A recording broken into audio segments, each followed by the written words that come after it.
ازيكم عاملين ايه؟ يا رب تكونوا بخير واهلا بيكم في حلقة جديدة من سلسلة حلقات عالم الحيوان. طبعا لما نيجي نفكر دلوقتي في الثدييات اكلة اللحوم اللي بتكون اكتر قوة وشراسة وهيمنة وسيطرة على معظم غابات العالم، اكيد اغلبنا هيجي في دماغه يا اما القطط البرية الكبيرة او الذئاب او حتى الدببة كمان. لكن قبل وجود الحيوانات دي بفترة طويلة جدا كان في حيوان مفترس تاني، واللي كان عايش في شمال أمريكا تقريبا. بس هو ما كانش كلب ولا دب، لكنه كان قريب ليهم من بعيد. فهو كان عنده أنف مدبب وجسم ضخم جدا زي أجسام الدببة، بس ديل طويل زي ديل الكلب بالظبط. واللي كان بيعتبر واحد من أكبر الثدييات اللي عاشت على كوكب الأرض على الإطلاق، واللي حكمت نص القرى الشمالي لأكتر من 30 مليون سنة كمان.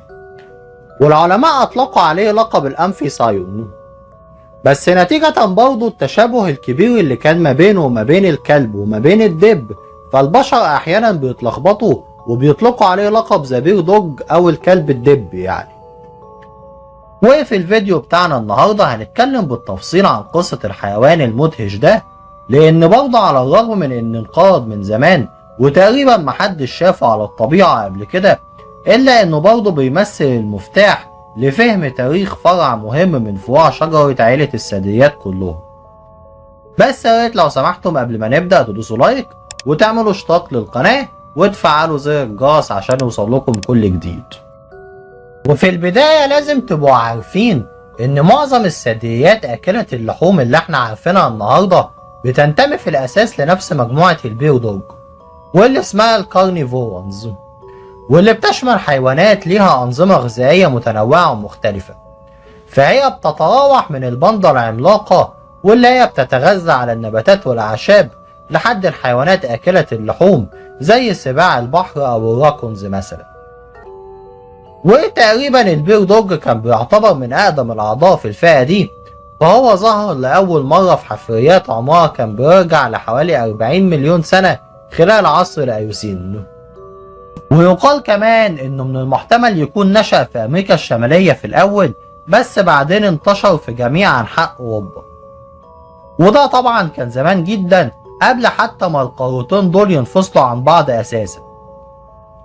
وعلشان كده الحفريات أظهرت لنا وجود سلالتين مميزين جدا من البير دوج، واللي أولهم كان مخلوق صغير اسمه دارفينوس ديماليو، واللي عاش في العصر الأيوسيني المتأخر، واللي كان بيعتمد في الغذاء بتاعه على النباتات والحيوانات الصغيرة اللي كانت منتشرة في الغابات الكثيفة. والمخلوق ده بينتمي في الأصل لمجموعة الثدييات اللي بيطلق عليها لقب الكانيفورميا، وطبعا هي نفس المجموعة اللي بتضم النهاردة كل أنواع الكلاب والدببة المختلفة.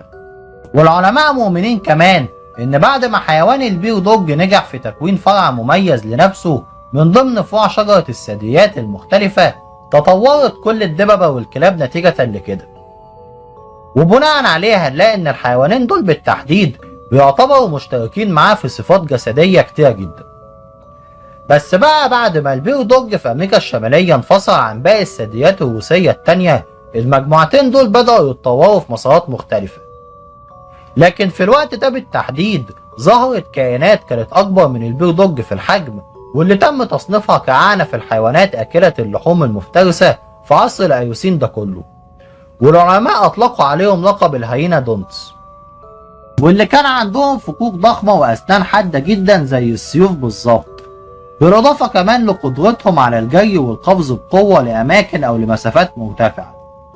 وعلى فكرة ده اللي كان بيساعدهم في مطاردة الكمائن والفرائس، وكمان الاختباء جوه أشجار الغابة كنوع من أنواع استراتيجيات الصيد يعني.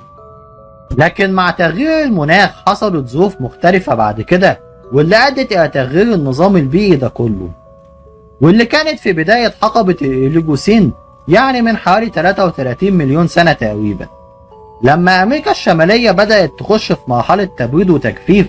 وده اللي أدى بعد كده لتكوين المناظر الطبيعية وتحويل الغابات إلى نوع من السهول الأرضية اللي اسمها السافانا، وهي أراضي بتتميز بأعشابها الصفراء وكمان بقلة الأشجار فيها. والتغيير الجديد المفتوح ده تسبب في مشكلة لأسلوب الصيد المتخصص بتاع الضباع، وأدى كمان إلى نقص أعداد الفرائس بتاعتهم. بس على الجانب الآخر بقى البير دوج قدر إن هو يتكيف مع الظروف أو التغييرات الجديدة دي. وببداية عصر الإيليبوسين أنواع البير دوج كان بدأ حجمها يزداد تدريجيا، وفعلا بقت كبيرة بما يكفي لمواجهة الضباع على نفس الفرائس بتاعتها. والمنافسة المباشرة دي بالإضافة كمان لظروف البيئة الصعبة أدت إلى انقراض الهاينودونتس من حوالي 30 مليون سنة. وبعد كده سرعان ما بدأ عدد البير دوج يزيد تدريجيا من حوالي 23 مليون سنة تقريبا. والمرة دي انتشروا بسرعة جدا في جميع أنحاء القارة، وبدأوا يملوا الأماكن اللي الهاينودونتس سابتها فاضية، ولعبوا دور مهم قوي في تاريخ القارات الشمالية كلها. بس للأسف من حوالي 18 مليون سنة حصلت مجموعة من التغييرات اللي أي نعم كانت إلى حد ما طبيعية، بس برضه حملت تهديد كبير جدا لوجود البير دوج وحتى الأنواع الكبيرة منه كمان. ومن خلال دراسة الحفريات الباحثين والعلماء اتمكنوا من اكتساب فهم أعمق للتغييرات المذهلة اللي مر بيها المخلوق ده قبل ما ينقرض. فلسوء الحظ العوامل اللي ساهمت في ان البير دوج يكون حيوان فريد جدا من نوعه هي برضه اللي ادت في الاخر الى اختفائه. فبمرور الوقت المناخ بدأ يتغير، وازداد جفاف الطقس، وازداد كمان جفاف السهول المحيطة بيه. وكمان كان في برضه نقص في المناطق اللي البير دوج كان بيستخبى فيها لاستخدام مهارته في صيد الكمائن ووجبات الطعام بتاعته، واللي هو كان محتاجها للحفاظ على وجوده وكتلته. بس طبعا بدون وفرة الغذاء البير دوج ما قدرش ان هو يدعم نفسه في الاخر. ده غير كمان ان المنافسة كانت بدأت تزداد جدا ما بينه وما بين الحيوانات التانية اللي كانت اقوى منه، واللي اشهرهم كان السابر توث تايجر او النمر ذو الاسنان السيفية، واللي طبعا اكيد معظمكم عارفينه.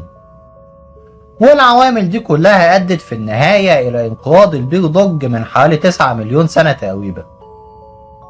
بس على الرغم من كده مش لازم ننسى ابدا الدور المهم اللي الكائن ده لعبه في تشكيل ديناميكة الحيوانات المفترسة في عصر الثدييات. فوجوده ساعد على صعود الحيوانات آكلة اللحوم، وكمان تفوقهم على أعدائهم زي الضباع. وحتى اختفائه نتج عنه ظهور القطط البرية والكلاب والدببة الحديثة اللي احنا عارفينهم النهارده.